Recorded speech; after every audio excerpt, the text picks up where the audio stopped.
Micro-treatment models result in products. We have some products that we've created through the micro-treatment, and here they are. Right?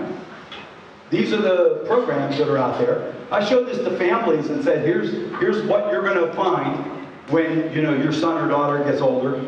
This is what is there for them. But here's the key. Here's the key question, the segue question. Is what we have as good as it gets? Is that the best we can do, Canada? Is that the best we can do, America? Is what we have the best we can do? And the answer to this is not just no, the answer is hell no! This is not as good as it gets. It gotta be better. There are other things we can do, there are other strategies we can take, there are other approaches that we can take to make things better. So here's my segue cartoon. It's a sheep standing in front of about 160 other sheep saying, wait, listen to me. We don't have to be just sheep. So here's my segue. A human service professional in the vineyard with 160 human service professionals also in the vineyard saying to you, wait, listen to me. We don't have to use this micro model. There are other things that we know. There are other things we can do to really begin to create bridges for people like Carrie to build relationships in the generic community. And so, this is a wonderful quote from William Jennings Bryan, right? Destiny is not a matter of chance. It's really a matter of the choices we make. The choices we make professionally, the choices we make personally, the choices we make in our own perception and attitude, the choices we make in our leaders that we elect to guide our culture. Destiny is not a matter of chance. God didn't come down one day and say, hey, let's take all those people with Down syndrome and get them over there on Ashton Street. Go ahead, 6 of them, get them over there. If God said anything, God said, love one another, right? See yourself in other people. Find room in your heart for others. That's what God has us to do, right? So the notion of the destiny of what we have is not because, I don't know, people have disabilities and that's just the way it is. That's bullshit. It's because we have not created other possibilities, other solutions.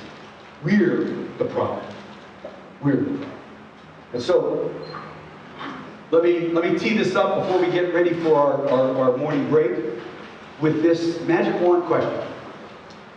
If you could wish for 3 things for somebody that you love, what would you wish for? I mean, think about this. I have 3 children, and the way I like to think about this question is when I held my first baby in my hands and looked into her eyes, what was I hoping would happen for her life? What did I want for her, right? And when this question, by the way, is asked all over the world, interculturally, here are the top 3 answers. These are the top 3 answers sociologically. And these are probably the same ones that you had somewhere when I rhetorically asked that to you. Right? Health. Health is always number 1. Health is always number 1. If you've ever had a health scare, you know that you can't really deal with anything else. You've got to take care of it. It becomes omnipresent in your life. Health is always number 1. And then next, happiness. Right? I'm holding Gianna, I'm looking in her eyes, and I'm just hoping that she has a happy life. That she smiles more than cries. That people celebrate her and want to be with her. And that she has an opportunity to do things, right? That will create happiness in her life. And by the way, she's a 31-year-old woman now teaching in Orlando, Florida. And she still knows that if she cries, my heart melts. She's worked with me big time on that for many years. But I'm sorry for this little diversion. Once I was doing a presentation in Vancouver, and I brought Gianna with me. And the mistake I made was she wanted to, go out and do some shopping. So I said, okay, well here's the credit card, but just be careful. So she went on to Robson Street. Am I saying that right? Robson Street. And she comes back. I'm in the middle of a keynote speech. And she comes walking in with Prada bag, Gucci bag. She has all these, all these bags. I was right in the middle of a talk. I was trying to concentrate on a really important issue. And I see my daughter with all these bags. Anyway, sorry. I'm still paying that bill off, by the way. The third thing is longevity, right? We want the people that we love to live long lives, and preferably longer than our life. We want them to be celebrated for many, many years. This order is really interesting because if you look at suicide data, you see some tie into that. People who take their own lives often cite that they're unhappy or that they really have some kind of a medical issue that they're worried about. Those are sometimes the precursors to people taking their life. Lots of times it's unhappiness. Right? People just don't like me or whatever the case might be. But here's the kicker, and this is the segue, that research shows convincingly over the last 50 years that these three things, health, happiness, and longevity, are tied to social capital. That literally, you're healthier not because of medicine, you're healthier because people love you and get you to the medicine and watch you and bring you the chicken soup and hold your hand when you're going into surgery. That's what makes you healthy. It's people who care for you. We've got to understand that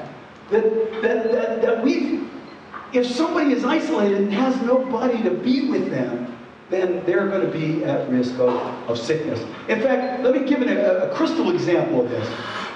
I teach at the University of Pittsburgh. We have about 45,000 students. Every year we welcome in about 10,000 freshmen. They're coming to the university for the very first time. And these students are coming from all over the world. And they're leaving their social capital, and they're coming to a new place that they've never been.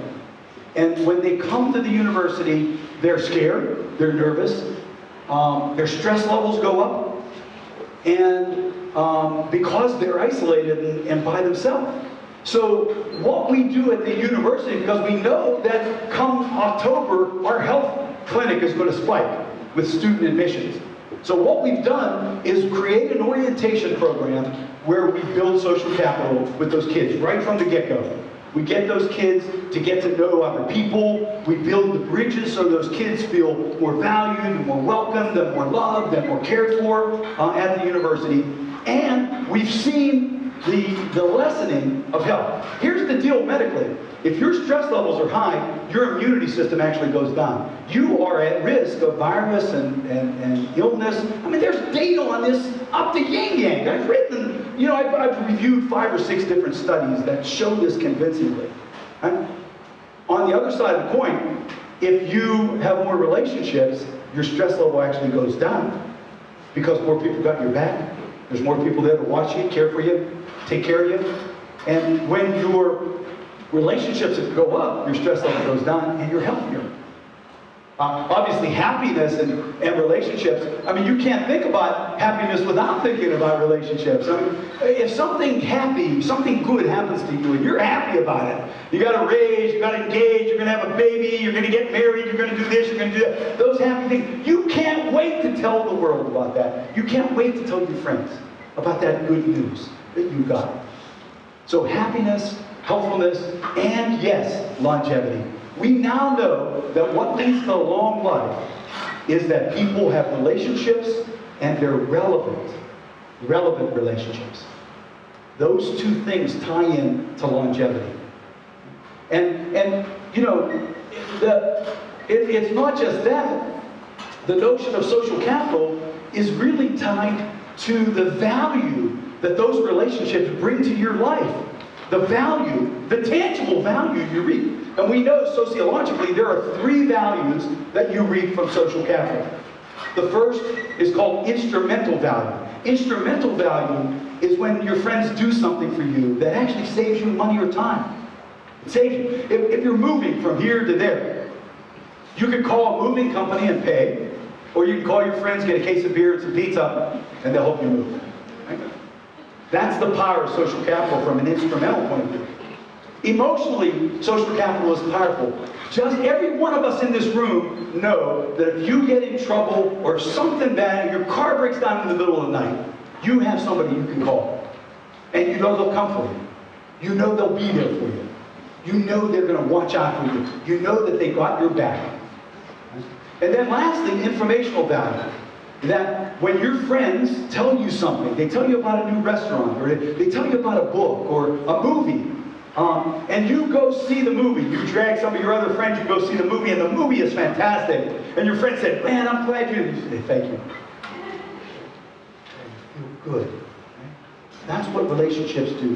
They're tangible and powerful, and they create these values.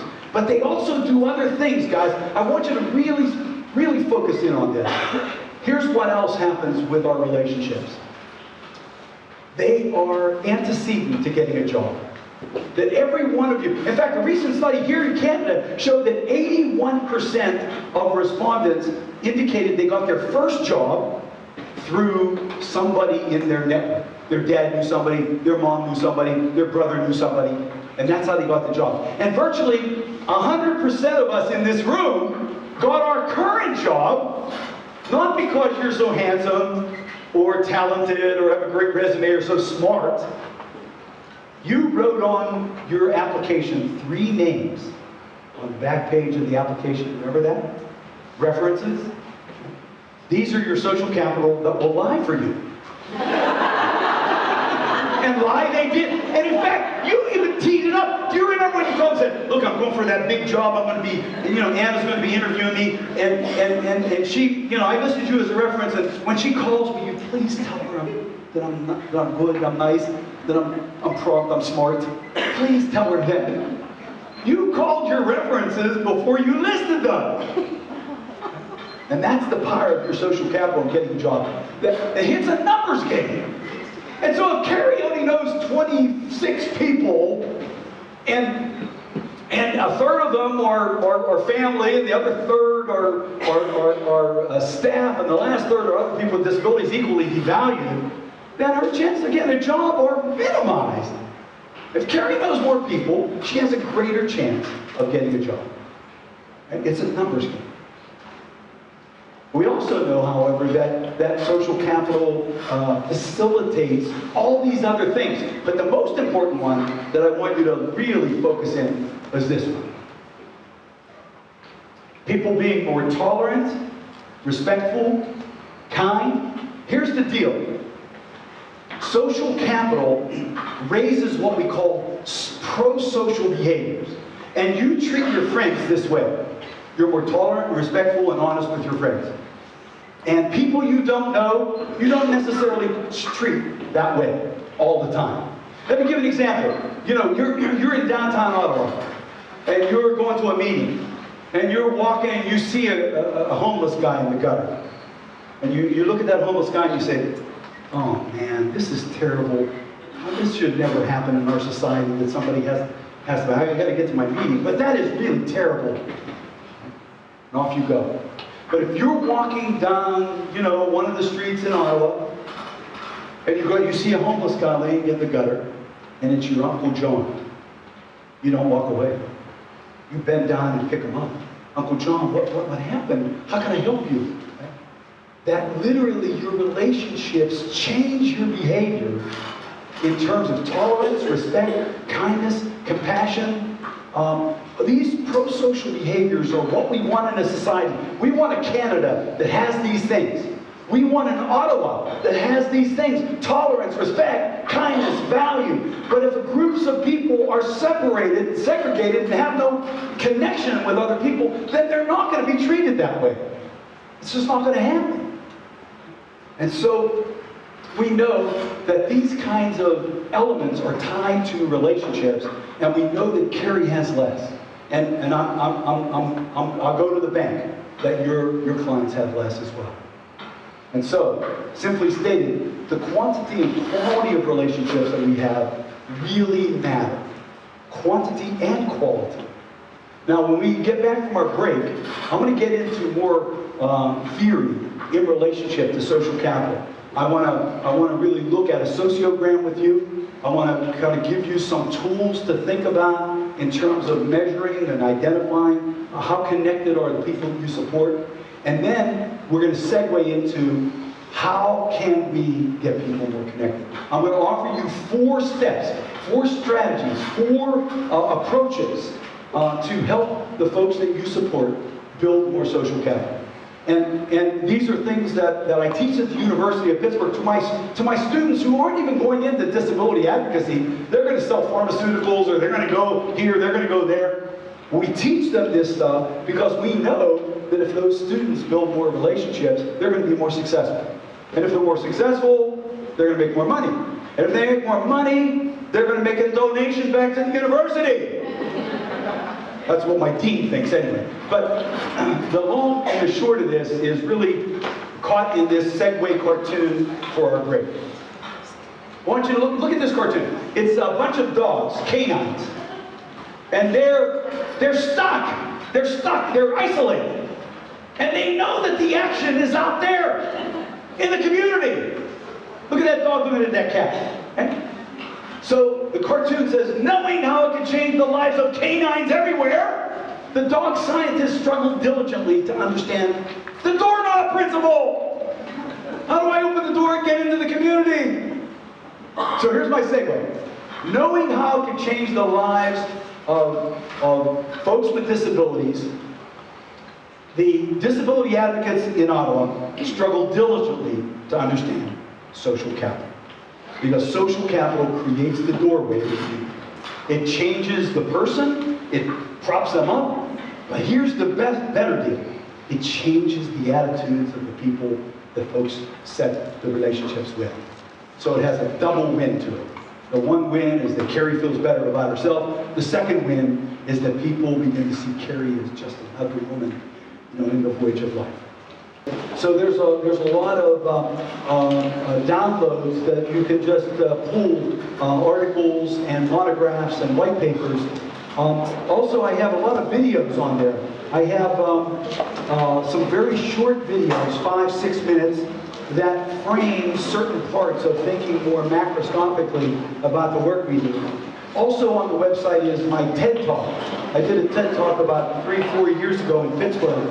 And the TED Talk is called The Power and Potency of Social Capital.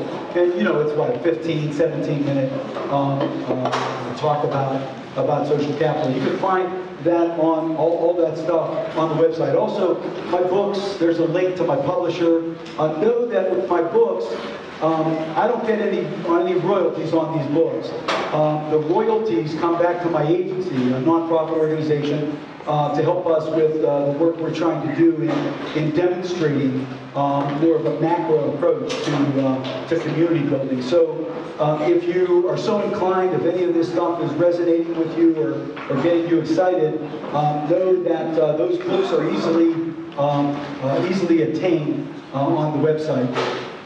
Also, just these 2 most recent books, just to explain, this book is called The Macro Change Handbook. And this book is really about the rules. How do we organize people and structure? How do we promote social change in a formal way? So it's really kind of an advocacy manual. How do we mobilize people towards some kind of a goal? So that's the book about rules. And then this book called Social Capital, The Keys to Macro Change, are really about relationship building. And almost everything that I'm saying here today is captured in this book. So again, if there's some takeaways for you, if you're interested in following this a little closer, you can find this in each of these books. Note too that when I leave, I'm going to give a copy of each of these books to Anna for their library, so that if you don't have, they're only $20 for each book, so it's not like they're outrageous costs. But if that's difficult for you, Anna will be able to make them available through their agency library. Okay? Last, let me just say a word about social media. I put my Twitter handle here. As we think about how do we influence the greater culture, right? Obviously, relationships are the powerful way we do that. But even before the relationships, between here and here, we can really promote that people think a bit more about inclusion, about diversity, about respecting difference, about how when we engage with people that are different from us, how that actually makes us better people. It grows us. It causes us to become broader people. And so the media, the social media platforms, you know, many of us are on Facebook, and I blog every week on Facebook. I write a blog, short little couple paragraphs about these concepts. My latest blog just this last week was about what are some of the keys to friendship. And I really looked at some of those key elements of friendships. But Facebook is really powerful in that it's exponential.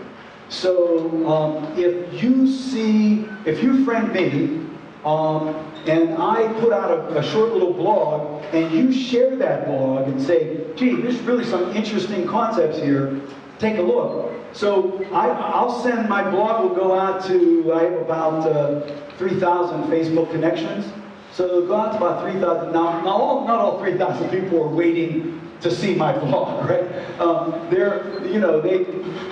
only if, say, 10% or 5% of those folks do see it and then share it with their connections, we now get messaging that goes broader and becomes much more present.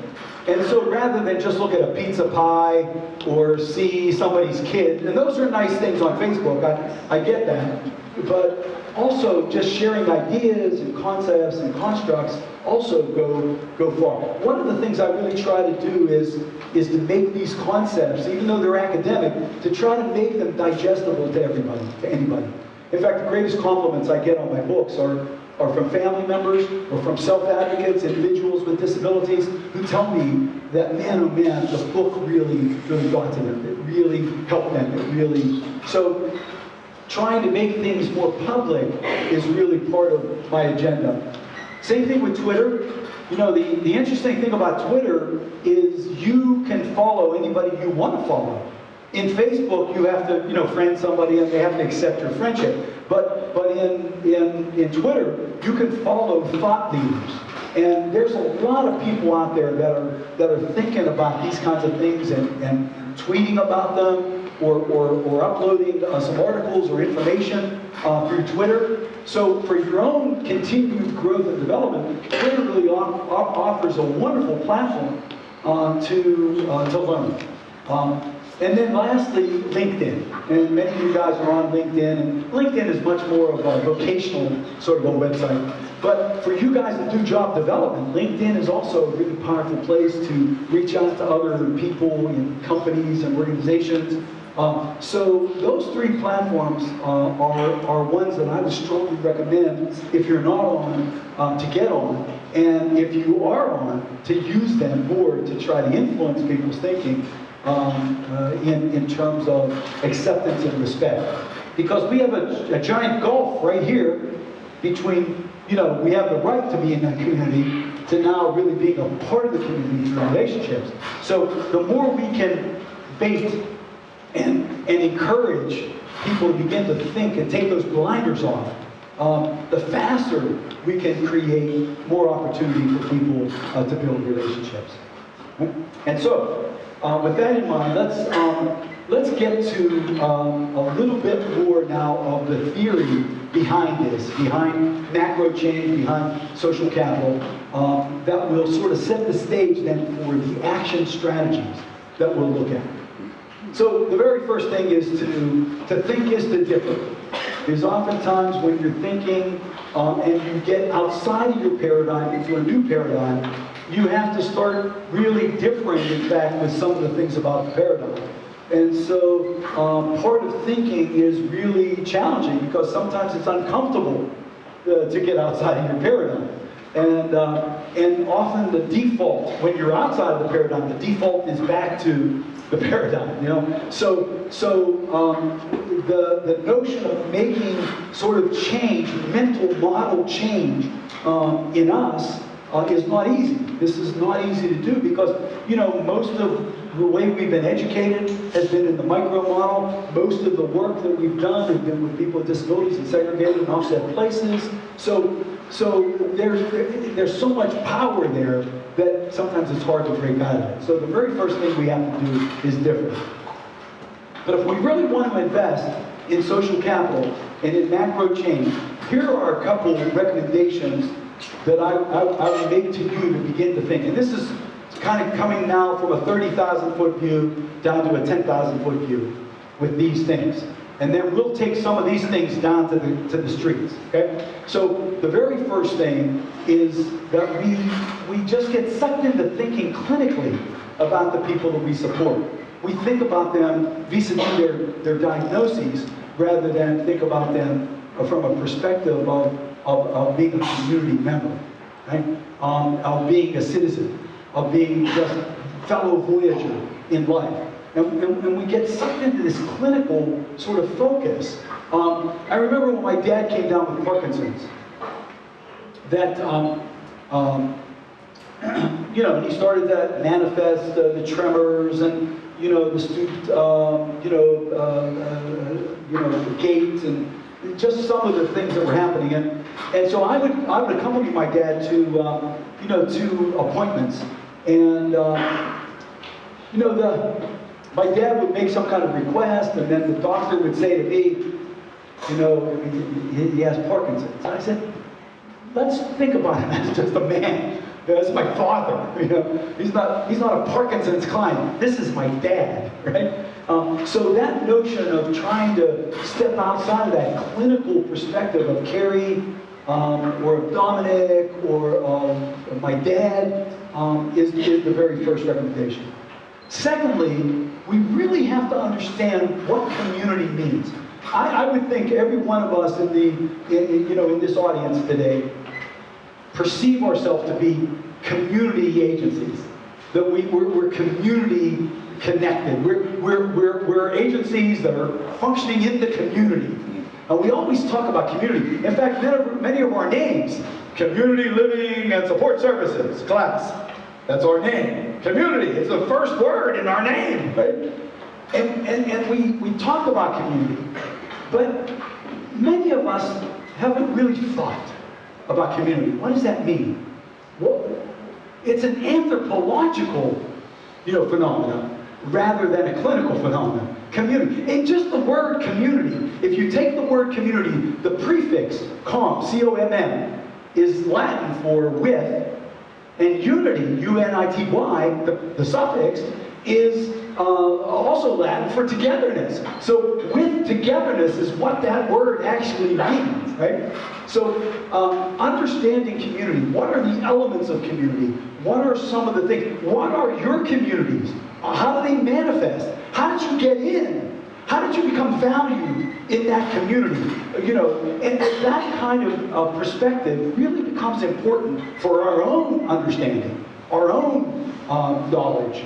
And we can't expect, the civilians to do something we don't do first and we don't understand first. Now we point to them and say, you have to accept this person because they're in the community, but yet we haven't even thought about what community means. I'm going to define it for you. We're going to look at some of the key elements that are inside this phenomenon we call community. Then thirdly, we have to reverse institutionalization. Anytime and every time we get a chance to do that. One of the struggles that we all have in our agencies is that we tend to, herd people together. If we go out, we'll take 6 people out to the mall, and we do things in even little institutional ways. Now, this notion of institutionalization is not just physical; it's also attitudinal. Institutional thinking is thinking that is cloistered around the notion of lack of individuality. That's what happens in it. I don't know about you, but I was institutionalized 3 times. 3 times in my life. The first institution that I was in was called a dormitory when I went off to college. And some of you may have lived in a dormitory. A dormitory is an institution, right? It's somebody else is in charge, so there's power. You have to follow what somebody else says. There's rules and regulations that suggest that this is who you are and this is where you fit. My second institutionalization was even worse.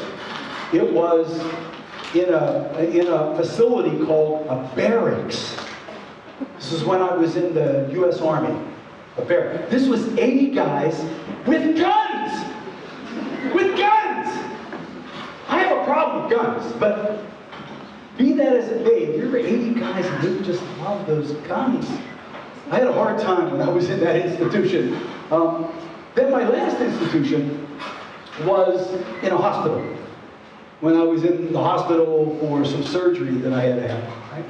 Every time I was institutionalized, I hated it. I couldn't wait to get out. I didn't like it. It wasn't fun. I didn't feel valued. I felt commodified. I felt separated. I felt like people treated me according to some, perspective that maybe I didn't want. So institutionalization is not just a facility or walls. It's also a mindset. If you're going to have one person that's living in the community and treated in institutional ways by the staff. So it's a state of mind, institutionalization. And we've got to understand that. We've got to kind of think about it and try to shed it, if we can, from our perspective. Thirdly, or fourthly, we've got to really listen to people. I'm sure that, Michael talked a lot about this yesterday, right? This notion of really listening, not just with our ears, but with our eyes and with our hearts, to listen to people. We're not really good at listening in Western culture. We really talk. We like to talk. But listening is a totally different phenomenon. When I was working on my PhD, I did my work on it was on communication seduction. Right? That's what I did my dissertation on. And I was looking at how can my job is about seducing people to want to do something different. To seduce people to think about maybe another way. That's my job. That's my job at class, is to seduce my staff to think macro. My job is to seduce fundraisers to invest in macro. My job is to seduce board members to really engage in the governance of a macro approach. So the most important tool in my toolkit is how can I seduce people to want to think a little bit differently? How can I draw them in, right? And so this notion of seduction also has a really important part of listening to where people are right now. And how might I understand where they're at now so that I can really try to get them to another place, to a place that would be more supportive of inclusion. And then lastly, and most importantly, is I think the most important thing we can do for Carrie or Dominic or anybody else that is important in our agencies is to really help those men and women be positioned to build relationships. I think that's more important than any of the other things that we try to do. And at our agency, our litmus test is really everything we do. How does this thing we're doing for this client, how does this lead to a relationship? And if it doesn't, stop doing it. Everything that we try to do should be antecedent to a relationship. Right? So now with these investments, I'm going to get through a couple of them, obviously not all of them, but the segue is this wonderful quote from Lorraine Gutierrez. And Gutierrez is a social worker out of the University of Chicago, and she says that the social problems stem not from individual differences, but from the failure of society to meet the needs of all of its members. And so often we blame an individual for the problem rather than see that the real blame should fall on the society, on all of us. And that gets back to the differential between macro and micro, individual, all of us, right? And so, let's start with community. So, here's the definition of community, and you know, my anthropological friends sometimes really get angry at me because they think this may be a little too simplified. But it's digestible. I understand it, and if I understand it, then I think it can work, right? So community is a network. That means it's more than one person of different people. Now this is really an important word. That community naturally has difference in it. Who come together regularly, regularity, and this is really another important ingredient we'll talk about, for something in common. So these three words, commonality, differences, and regularity, are the keys. And they're the keys to understanding community, and they begin to give us our very first strategy in terms of how we work with the folks that we support. Right? That we're called to community because of commonality. And if you stop and think about what are the communities in your life, I don't know, shout some out. What are some of the communities that you're invested in? Work? Sports teams? Poker. Poker night. Poker? Yeah, right. A poker clash, yeah. A group of folks that get together to play cards. Those are communities. But the most powerful community is the very first one that every one of us was introduced to when we were born. It's a community of family. That's where we learn about community, is in our family. And so, if we just take our family as an example, each of us can just think now about your family. And I want you to think about some of the weird members of your family. Maybe you're the weird one, it could be. But every family has all this uniqueness, right? There's some very weird people in our families. So difference is natural in community. I mean, I think about my three children in my own, really close-knit family. My three kids couldn't be more different from each other.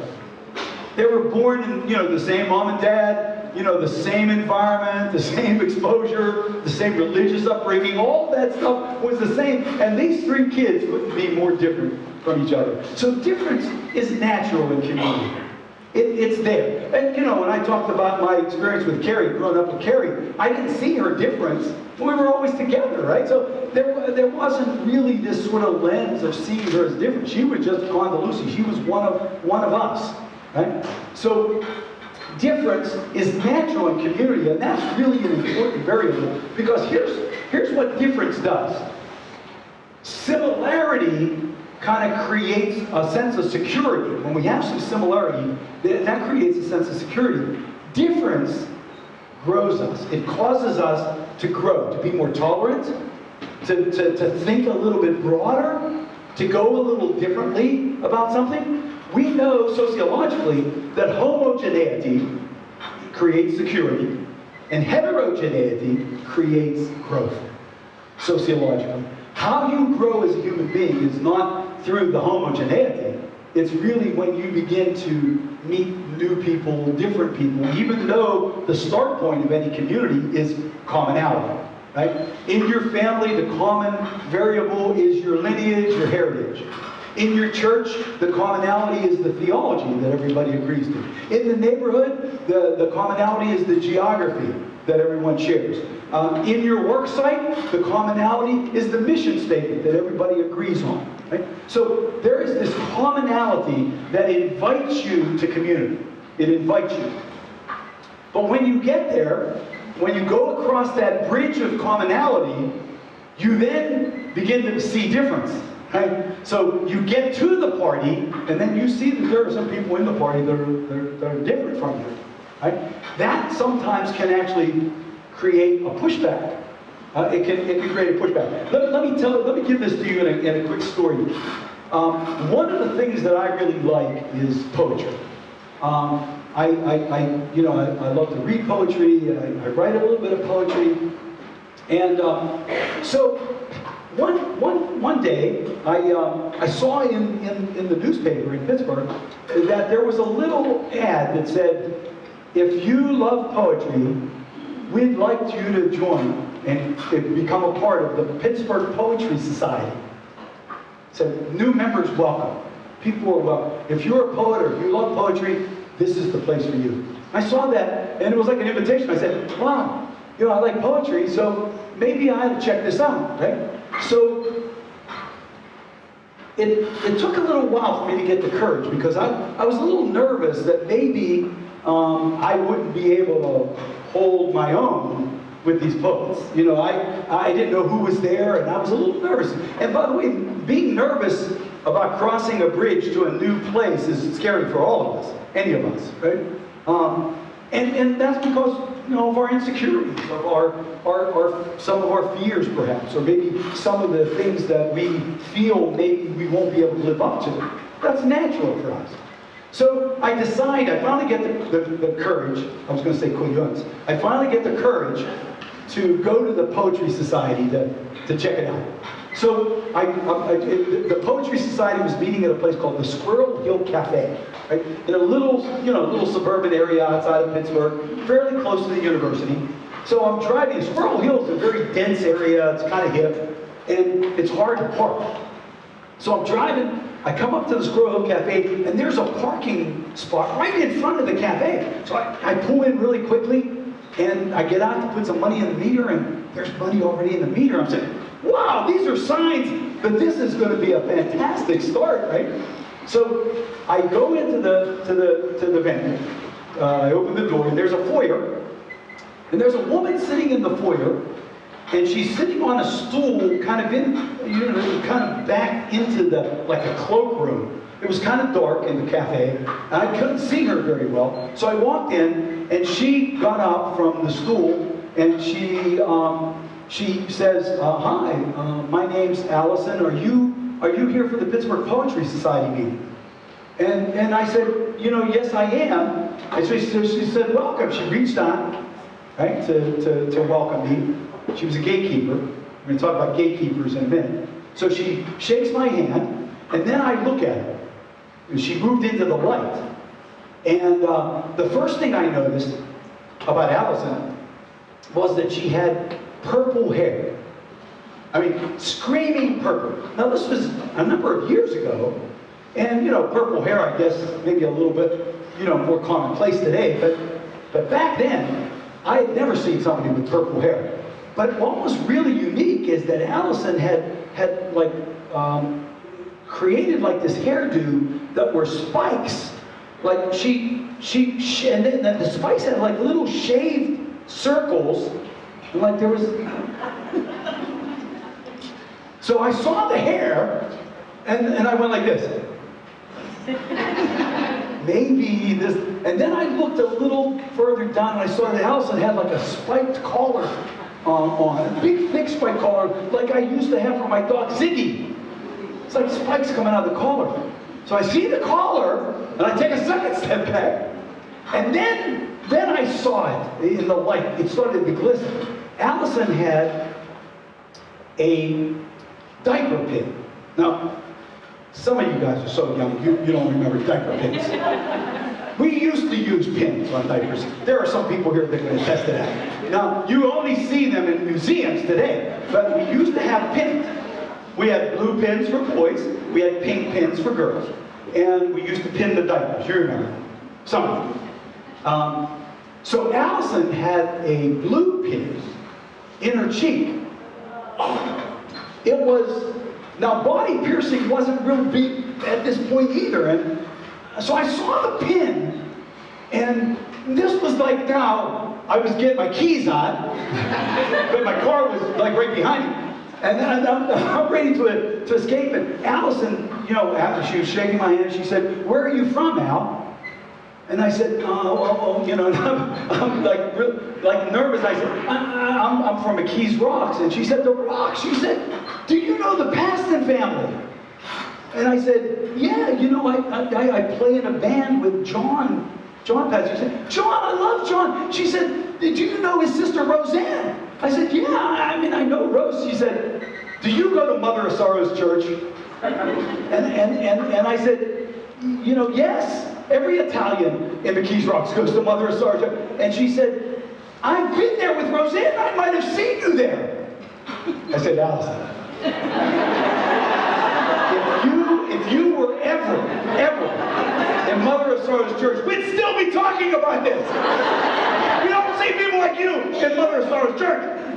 But what was actually happening as Allison was sharing commonality with me, right? And we do this, by the way, in the dance of relationships, right? When we meet somebody, the very first thing we fish for is what do we have in common? Yeah? I just met Marco, right? We were talking about the Calabrese situation. Now, Marco. So Marco and I were talking about Calabrese. He's Rosés.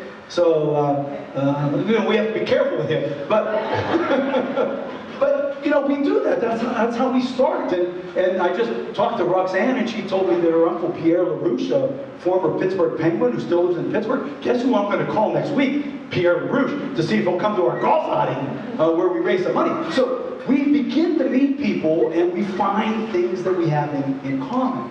So Allison was doing this with me. Now the difference causes us to back away. And by the way, that's a defense mechanism that's built into us. That's how we've survived, because we've been cautious about difference. And so we're not sure if the difference is going to hurt us, going to bother us, is going to threaten us. So it's natural that we back away. That's not a bad thing. It's a thing that happens. But what overrides that is more commonality and regularity. Commonality and regularity. These two things are powerful ingredients. Because what was happening with Allison is, and we were talking about the past and family and Mother of Sorrows Church and the University of Pittsburgh and the things we had in common, as I was looking at it, guess what happened to the pin? Well, it didn't disappear.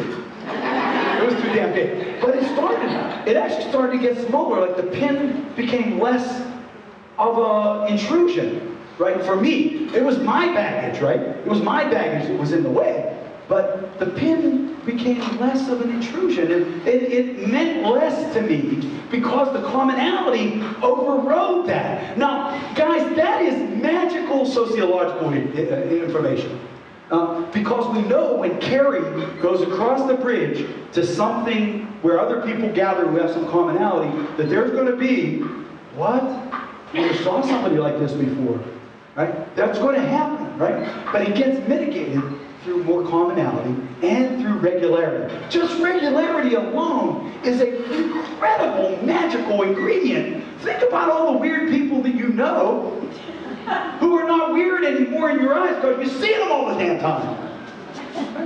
That just the regularity of exchange has broadened your thinking so that their difference, whatever it might be from you, a pin, a collar, a hairstyle, a Down syndrome, a crutch, a wheelchair, doesn't matter anymore. I mean, that actually has happened to you. When you got your job and you walked into your agency, you saw in the day room 50 people with disabilities. And you went, huh? Holy hell. You never saw 50 people with disabilities in one place at one time. And it took you aback. And then you came back the next day. And the next day. And then the next day. And what that regularity began to do is it humanized those people in your eyes. They weren't these objects of difference. They became people in your eyes. And for us, for those of us in the room, because we deal with disability so much, it's no big deal. Disability is no damn big deal to you. Right? But to the rest of the culture, it is. And so this notion of commonality and regularity, when they intersect, create a really powerful a start point for relationship building. Right? So the notion of community and this idea of similarities and differences, we know differences will kind of push us back, but similarities and regularities will allow us to override those differences. And so, in terms of, for you in your work, you're not starting at ground zero with the men and women we support. They already have relationships, and they already have some platforms for relationships, some places where they have relationships. So that's a good thing. We want to start there. So we already have some things that we can build on. So the next step is then, how do we find more? How do we help them be positioned to find more? So this gets me to share with you this idea of the sociogram. right? The sociogram is a map. It's a social map that sort of looks at somebody's life. And that sociogram, as you can see, has 3 rings to it. So you can kind of think about it like this. You have the target person, and then you have these 3 rings around them. Each of the rings represent a level of relationship. This outer ring is called the zone of acquaintanceship. These are all the people that we know. We know their name, they know our name, we have some commonality with them, but we really don't engage. This middle, the second zone, is the zone of engagement or activity. These are people that we actually do things with. This third zone is the juiciest and the most important. It's the covenancy zone. These are the people that we love and trust. Okay? Now, this sociogram gets further articulated if you think about it like a pie.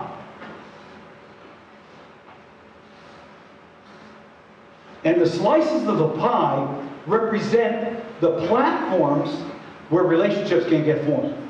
So every one of you can be analyzed using a sociogram. We start with the very first community, our family. Right? That's our first platform for relationship building. So in our family, there are members of your family that you obviously know. Some of your family you actually engage with when you're on, you're at a party, a graduation, a wedding.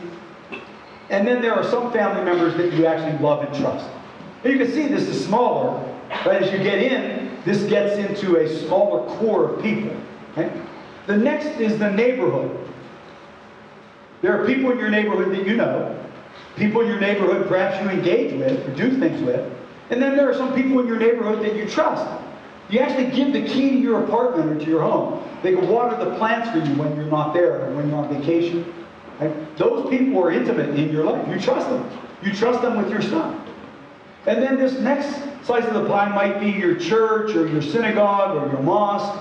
If you're not, spiritually active, that's okay too. It could be your work site. It could be your school, if you're in school. If you're in clubs, groups, or associations. All of these things represent platforms where we build relationships. So herein lies the second strategy. When you meet with your clients, you'll find that they'll probably only have 3 platforms. 1 is their family. 2 is where they live, their neighborhood. And 3 will be the agency that they go to. Right? So those will be the platforms, the 3 that to start with. So for us as community builders, thinking about this is what new platforms can we add for Carrie or for Dominic? What new platforms can we add, right? That will be places where people might have the opportunity to build relationships. So this notion, by the way, let me just say one other thing. Remember I told you that, about 150, right? 150, 160 relationships. Mostly of these people, which are the ones that are really the quality relationships that you have. And they're constituted. And in fact, what I'd like to do now is a little exercise with you. You can participate if you like, if not, just, you can just listen. But what I want you to think about is this covenancy zone. These are the most important people in your life that you love and trust. These are people that you're intimate with. I use intimacy with a little I, right? It's not necessarily a sexual or a physical intimacy, although it can be, but it's not necessarily that way. We're intimate with a lot of people that we may not be sexual with, and that's okay. Right? So what I want you to do is, just for purposes of thinking about this, I want you to start with your family, and I want you to just write down either the first name or the initials of those family members that are really important to you, most important to you. Ones that you have the deepest relationship with. Who would you put in that list? And don't feel bad, by the way, if you don't feel really intimate with your brother. Maybe he's gone his way, maybe you're never really close to him. That's okay. You don't have to list all of your family. You want to just think about what are the people that are most important to you. When we ask this folks with intellectual disabilities, when we do this at our agency, we ask people to think about Who are the people in their family that if they left or if something happened to them, that'd really be sad? This would really, make them feel sad. Who are those people? Okay? So who would be the people that you would put into that really important zone in your life?